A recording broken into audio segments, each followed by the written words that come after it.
Hey there, Avenue kids. It's Shauna, and welcome to week 3 of our online experience. Even though our church has a new name, we are still in the same amazing series that we have been going through all throughout the month of September. Our preschool friends are in the Toy Box series, where we're learning about how God is always with us. We're never alone. And our elementary school friends are in the Ready to Launch series, where they're learning about initiative and doing what God calls us to do. We have some awesome things in store for you, and get ready for some worship.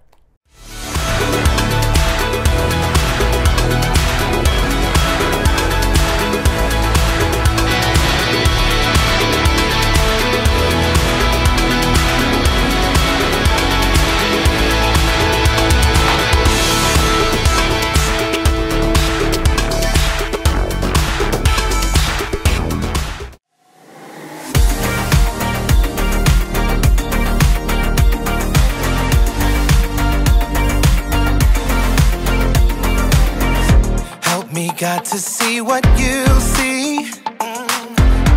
You are doing a great work in me. I've decided I can't stand still. No, you have given me purpose. All my heart is yours. All my life is yours. I will make a move for you, for you. All my heart is yours. All my life is yours. I will make a move for you, make a move for you. Make a move, make a move.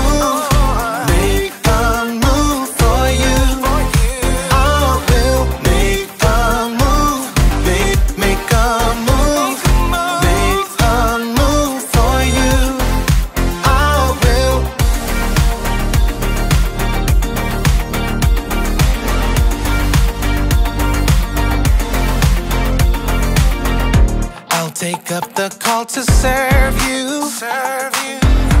You have given me a job to do. I wanna love the world just like you. Yeah, you have given me purpose. All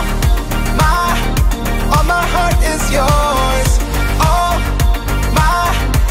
my life is yours. I will make a move for you, for you. All my heart is yours. All my life is yours. I will make a move for you, make a move for you. Make a move, make a move. Make a move for you. I will make a move, make a move, make a move for you. I will.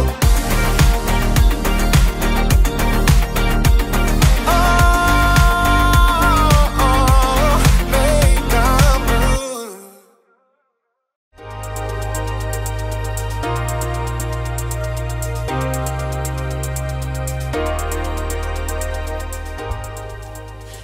Good day, space travelers! It is I, Jacob, and I'm here to take you to the very edge of the universe, or at the very least, the very edge of initiative. Initiative is seeing what needs to be done and doing it. Initiative is very important. Too often we see what needs to be done and we don't do it, usually because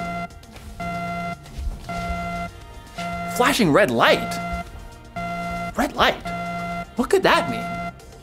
I'll have to check the Space Travel Manual. Red lights. Ah, red light. Computer malfunction alarm. To reset computer, press the blue button. Okay, good. Where was I? Yes, initiative. I was saying that sometimes we see what needs to be done, but then we don't do it because a blue flashing light.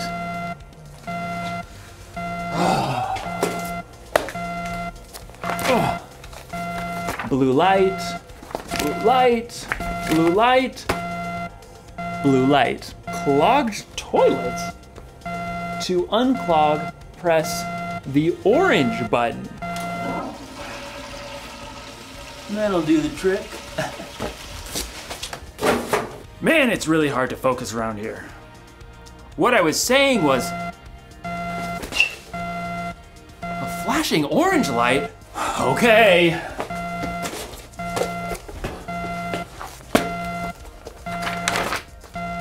Orange light, orange light. In today's story, we'll hear more about Nehemiah rebuilding the wall around Jerusalem.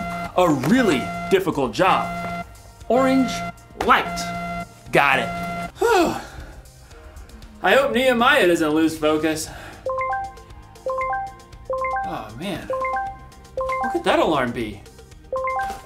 Oh, I just got a text message. See you in a few.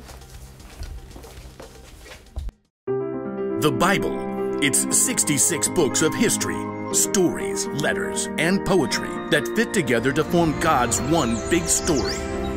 The epic adventure of how He created us and loves us so much that He made a way to rescue us. As we travel through the Bible, from Genesis to Revelation, we discover people who met God and found their lives changed forever.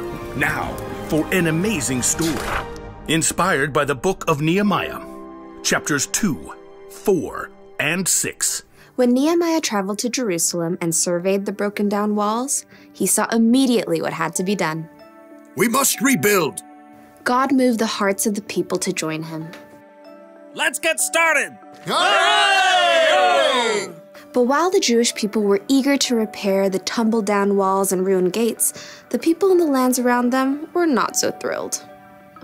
What do they think they're doing? A city with no walls stood open to attack.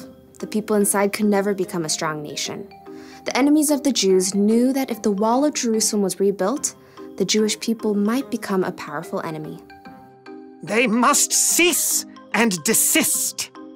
Sanballat, a Horonite, and Tobiah, an official from Ammon, marched right up to the place where the people gathered to begin work. Pathetic. What a ragtag group. Why bother to even start? You shall never finish. Plus, the king is gonna think you're trying to take over. Nehemiah kept his cool. The God of heaven will give us success. We serve Him. So we'll start rebuilding the walls. Good luck with that. Nehemiah and the Israelites didn't need luck. They needed God's help. It was true that a few of the Jewish people were builders. Let's see. We've got priests, nobles, goldsmiths, perfume makers, farmers, grape growers, shepherds, any stonemasons. Well, let's get organized. Where he could, Nehemiah assigned each family group to work on a section of the wall closest to their home. Eliashib, you and the other priests will rebuild the sheep gate. Then, work on the wall up to the Tower of the 100. On it.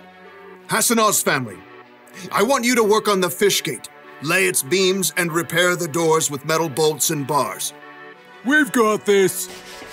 Nehemiah continued to give each family or group a part of the wall to rebuild. Old and young, men and women, they put everything they had to gather the fallen stones and hewing beams. In a short time, the wall began to rise again. Inconceivable. Sanballat and Tobiah were shocked to see the Jews actually making progress. They would mock the work to anyone who would listen. Do those Jews think they can make the wall new in a single day? Preposterous! The stones are all scattered and piled up like garbage. Suppose an itty-bitty fox tried to climb up on that excuse for a wall. Ah! The whole thing would fall down. Once again, Nehemiah ignored the heckling. Instead, he prayed as he worked. God, Please listen to our prayer. Some people hate us. They're saying bad things about us. Don't hide your eyes from their guilt. With a burst of energy, the people worked even harder until the wall was half as high as it needed to be. Preposterous! Time for some action. Tobiah and Sanballat began to plot with the surrounding nations to attack Jerusalem before the wall could be finished. We must set guards, day and night. Even with guards in place, enemies threatened, and the Jews were exhausted. There's rubble everywhere, and our enemies say that no matter where we are, they'll attack. Nehemiah refused to be distracted. He stationed families at the weakest parts of the walls, armed with swords, spears, and bows. Don't be afraid. Fight for your families. From that day, everyone carried their weapons, even as they worked. If you hear the sound of the trumpet, run to join us. God will fight for us. Nehemiah and the Jews worked from the very first light of sunrise until the stars came out at night. At last, the wall itself was finished. It's full height. All the gaps are filled. Yeah! But we can't rest yet.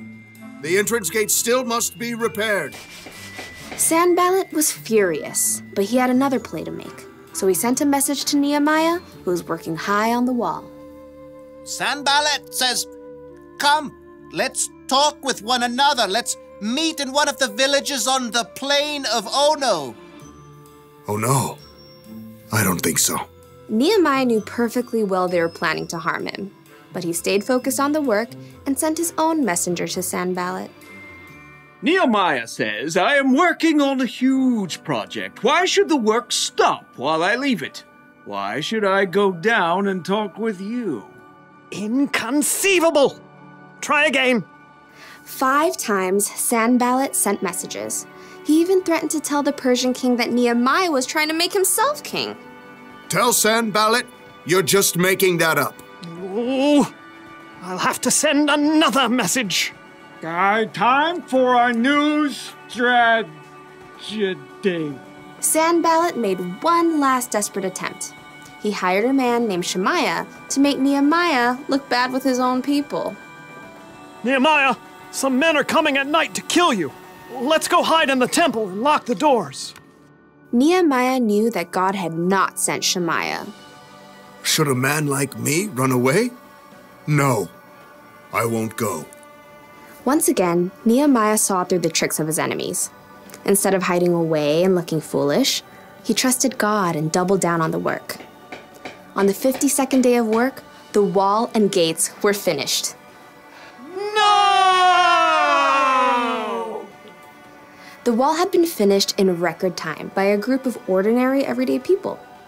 It was clear to everyone that God had helped Nehemiah and the Jews stay focused and finish strong.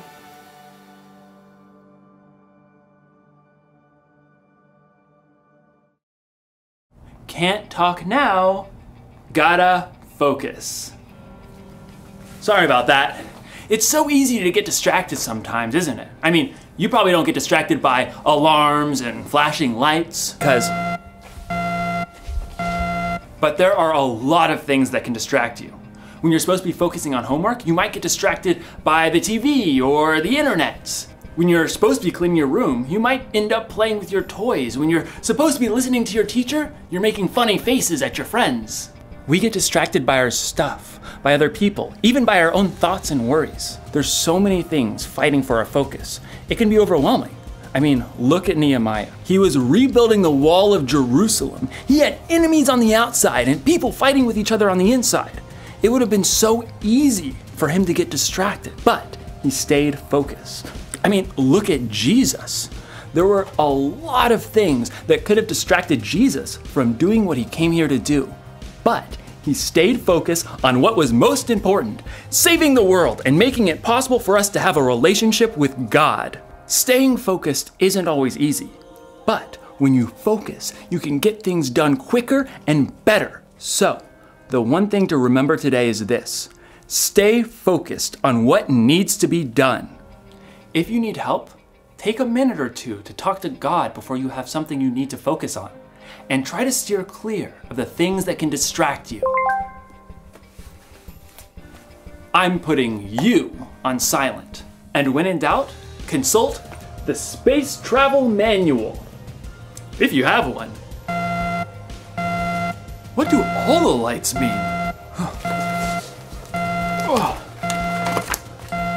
All the lights, all the lights, all the lights, all the lights. Oh. Dance party.